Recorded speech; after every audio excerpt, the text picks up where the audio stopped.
चुके हैं। जब जब इस संसार में धर्म का नाश होता है तब तब मैं अधर्म का नाश करने इस धरती पर मानव रूप में आता हूँ और कर्म करके अपना शरीर यहीं छोड़कर वापस चला जाता हूँ।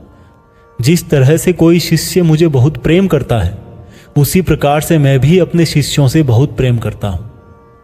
मैंने भले ही इस संसार को बनाया है लेकिन मैं फिर भी यह नहीं सोचता कि यह मैंने बनाया है। इसलिए मनुष्य को भी कर्म करते समय यह नहीं सोचना चाहिए कि मैं कर रहा हूं।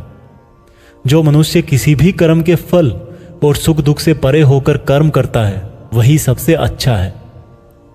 जिसको अपने शरीर पर कोई घमंड नहीं होता, उसको वश में रखता है, वही मनुष्यों में सबसे ऊंचा है।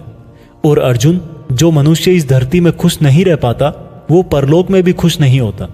इसलिए किसी भी मनुष्य को अपने गुरु को पहचान कर, अपनी इंद्रियों को जीत कर, अपना लालच छोड़कर उनकी सेवा करके उनसे वह ज्ञान सीखना चाहिए जिससे बड़े बड़े पापी भी मेरी शरण में आ जाते हैं।